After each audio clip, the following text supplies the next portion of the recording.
बच्चों, आप सभी का स्वागत है। जैसे कि आप सभी जानते हैं, आपका हिंदी का एग्जाम 22 फरवरी को है, तो उसी को ध्यान में रखते हुए जितने भी महत्वपूर्ण प्रश्न हैं, ठीक है ना, यहाँ पर देख सकते हो जितने भी वह महत्वपूर्ण प्रश्न है ना, सभी प्रश्न मैं लेकर आया हूँ, ठीक है ना।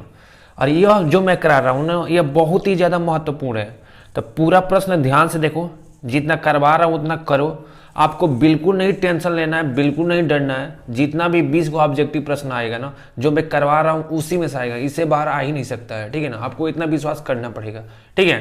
तो चलिए प्रश्न स्टार्ट करते हैं क्योंकि समय बहुत ही कम है। यहाँ पर देखो, राम की शक्ति पूजा के रचनाकार है, ठीक है ना। तो यहाँ पर देखो, राम के शक्ति पूजा, ठीक है ना।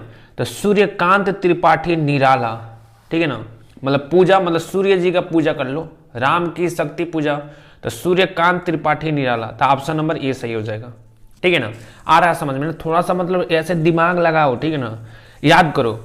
तो राम की शक्ति पूजा, पूजा मतलब पूजा करना है, शक्ति पूजा करना है, तो सूर्य जी का, तो सूर्यकांत त्रिपाठी निराला, ऐसे, ठीक है ना। तो राम की शक्ति पूजा का रचनाकार कौन हो जाएंगे? सूर्यकांत त्रिपाठी निराला, ठीक है। अगला प्रश्न देखते हैं। निम्नलिखित में से कौन प्रगतिवादी युग का कवि नहीं है? मतलब निम्नलिखित कवियों में से कौन सा कवि प्रगतिवादी युग का कवि नहीं है, ठीक है ना।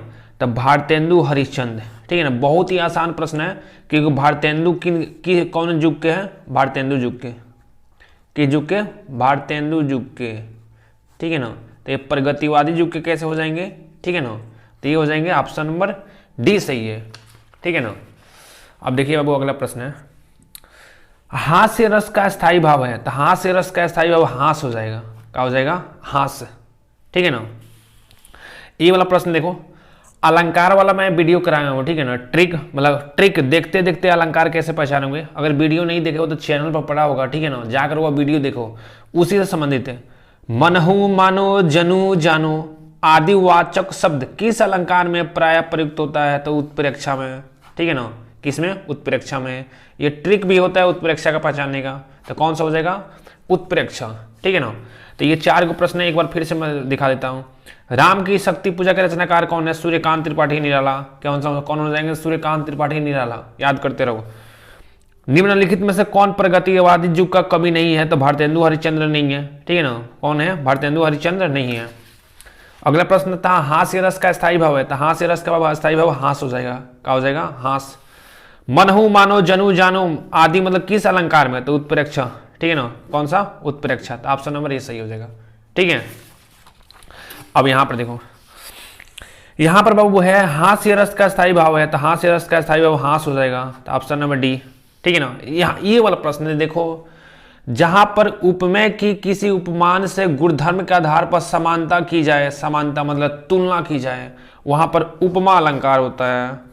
समानता मतलब समानता दिखाई जाए, मतलब तुलना कर दी जाए, ठीक है ना, तुलना कर दी जाए, वहां पर उपमा अलंकार होता है, ठीक है ना। एक बार प्रश्न तुम लोग खुद पढ़ते रहो, वीडियो को थोड़ा धीरे भी कर सकते हो, खुद ट्राई करो, खुद पढ़े, ठीक है ना।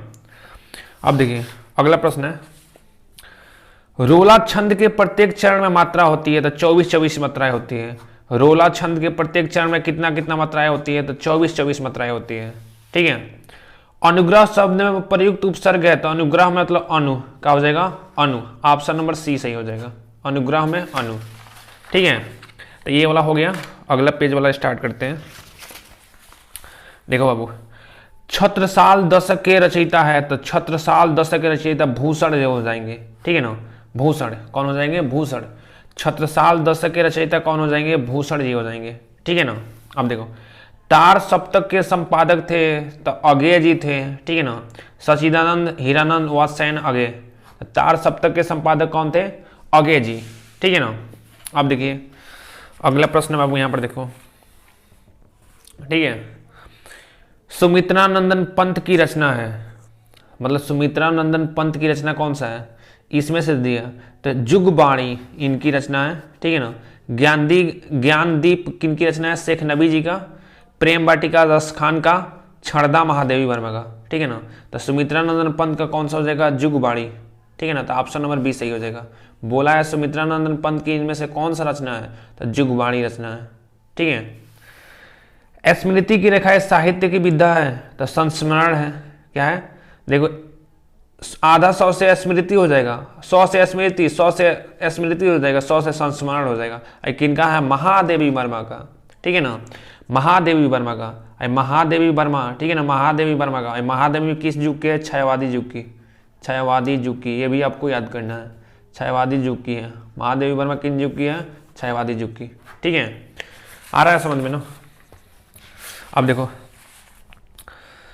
रीतिकालीन कवि है तो पद्माकर जी, ठीक है ना। रीतिकाल के कवि कौन है? पद्माकर जी। जितना भी मैं वीडियो बनाया हूँ ना हिंदी से रिलेटेड, सभी वीडियो जाकर देखो। रीतिकाल के कवि का मैंने ट्रिक बताया था, ठीक है ना, उसमें बताया था। ट्रिक एक बार और बता देता हूँ। बिहारी के भूसा, बिहारी के भूसा पद्मावती, पद्मावती ले गई, बिहारी के भूसा पद्मावती ले गई। यदि रीतिकाल के कवि का ट्रिक है, देखो यहाँ पे बिहारी से बिहारी हो जाएगा, के से हो जाएगा केशव, बिहारी से बिहारी के से हो जाएगा केशव दास, भूसा से हो जाएगा भूषण, भूसा से हो जाएगा भूषण, ठीक है ना। पद्मा से हो जाएगा पद्माकर, पद्मा से हो जाएगा पद्माकर, ठीक है। मति से हो जाएगा मतिराम, क्या हो जाएगा? मतिराम। तो इसमें देखो पद्माकर जी दिया है। रीतिकाल के कवि कौन है? पद्माकर जी। तो ये ट्रिक कैसा लगा कमेंट करके बताओ, ठीक है ना। तो पद्माकर जी। अब देखिए आगे प्रश्न देखते हैं, ठीक है ना। यहाँ पे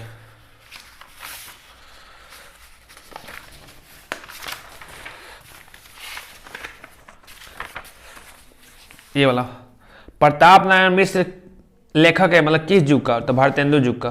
प्रताप नारायण मिश्र किस युग का लेखक है? भारतेंदु युग का, ठीक है ना। सब अब याद करते रहिए आप लोग। प्रताप नारायण मिश्र किस युग का लेखक है? तो भारतेंदु युग का, ठीक है ना। अब देखो ये वाला, देखो रामचंद्रिका रचना है, किनका है? केशव दास का। रामचंद्रिका किनका है? केशव दास का। रामचंद्रिका किनका रचना है? केशव दास का। करुण रस का स्थायी भाव है, क्या है? शोक है, ठीक है ना। करुण रस का स्थायी भाव क्या है? शोक है।